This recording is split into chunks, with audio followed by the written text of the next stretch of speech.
All right. So, hello, everybody. Welcome to Down the Rabbit Hole. Hi, everybody. Unfortunately, Rachel's a little bit under the weather today, so she won't be joining us. Hopefully, everything's okay and that she's feeling better soon. She thinks it might be her allergies, but fingers crossed and all that. Yeah. She does have kids going to school, so hopefully it is just allergies.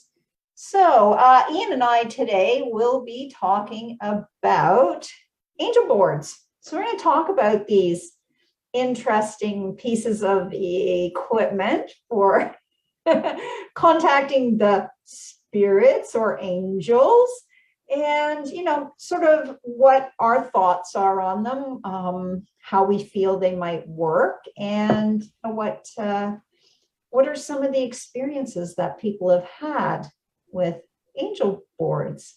So that being said, Ian, I know that for me, these are, and I did quite a bit of looking around online too, just the marketing side of these boards, because I was really curious, how are these being marketed? Because in all truth, they really are a Ouija board. I mean, honestly, in my experience, these things are boards. Like, and I wore my planchette earrings today. Cool, very cool. So everyone could see those. These are really cool. You can check out this gal's work at, I'm just going to look up her website so that I have it correct, but she does really great work. She's an Indigenous gal out of Virginia, friends with my husband, and she does really, really cool work. So if you're interested in her, really nice. And these are all beaded too, right? So I don't know if you can really see how pretty fabulous these are. Very cool. And then on the back side, they've got this really nice piece of leather. This is leather, but they're all hand beaded. So she does all this work. It's really cool. It's melancholynow.com. So I'll post that on our Halfpenny Dreadfuls group. But so she does these fantastic, and they look like they weigh a ton, but they don't. They're actually really lightweight, and they're really, really cool.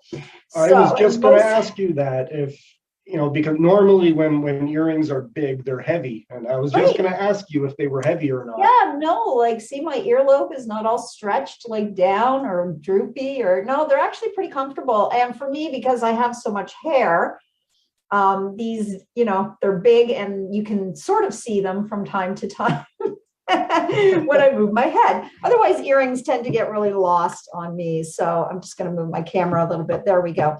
So so speaking of that, these planchettes are still a big part of these angel boards. So what did you find coming across doing your research, and have you ever used an angel board? Well, to be honest, I had never even heard of one until we decided to do the topic for this show. Right. And so I'd never even heard of one or seen one until I looked it up on the internet. And other than some of the fancy designs and artwork that are printed on them, what I noticed is they look just like this. So that's what I'm saying. It looks just like this. So as far as I'm concerned, in my opinion, it's exactly the same thing. Yeah, I feel like it is. I mean, I feel like it honestly is just a Ouija board wrapped up in a pretty package. For the most part, the boards seem to be a little more, light. Well, as I say, it's got some of the pictures I was looking at. You can see that the designs are of angels and angel wings, and maybe some kind of symbols that relate to that. And the boards tend to be pink or lavender or light blue or something more ethereal. Yeah. And so, they have this. Now, I came across a couple of really interesting posts and blogs in my in my adventures of looking at these angel boards. And I mean, I've used a Ouija board in my life. I'm not a big fan of them in terms of using them for communication. I just prefer to use my own ability, but they have a place, I suppose. The one thing, though, that really always gets me about this is that just because you can doesn't mean you should. Right. Right? If you don't know what you're doing, you should really never use metaphysical tools, right? Any of these tools.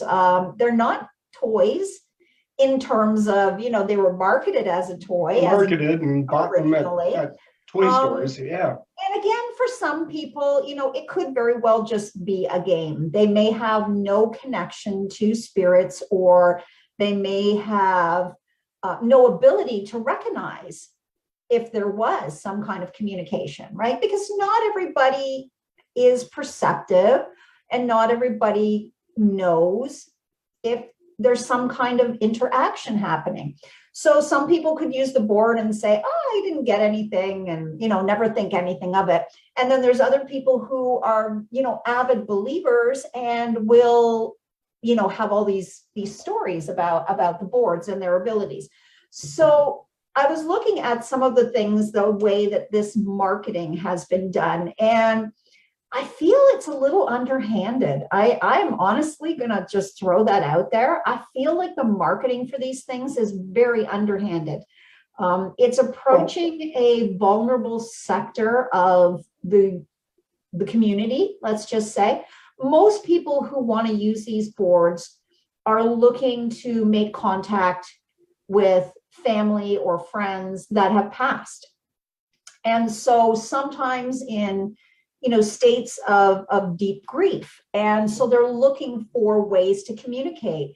And instead of going to somebody who's a professional, like myself or many others out there, who can act as some sort of mediary. And again, that's a slippery slope too, right? Because during times of grief, I often will not do readings for people. I will ask them to come back 6 months down the road or a year down the road, because I don't want to take advantage of that situation, right? They're really looking for answers. And at that point, sometimes I don't think that people are ready to hear the answers, or are there any answers at all, right? Because sometimes they're just so going into using these metaphysical tools, these things like Ouija boards or angel boards, without having someone who knows what they're doing, I don't think it's a good idea. I honestly think that if let's just say you brought some negative energy across, and again, I've said this many times, I'm not a church person. I don't believe in demons, and I don't believe in angels, and I don't believe. So what I do believe in, however, is the negative energy. Because if you're an a-hole in life, you're still an a-hole when you're gone. Exactly. That's something I've always said, for sure. Yeah. That energy, that type of energy that you carry with you doesn't change.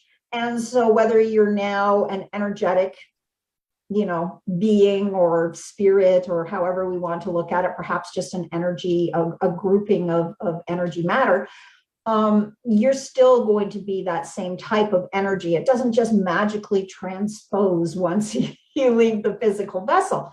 So we could very easily be attracting that kind of negativity, and without knowing any different, we could open ourselves to some serious situations. Now, that being said, when I was looking at the marketing for these boards, I was actually pretty shocked that quite a number of them claim that you're protected when you're using the board. It says, use this prayer and it will invoke protection. And or the board has been,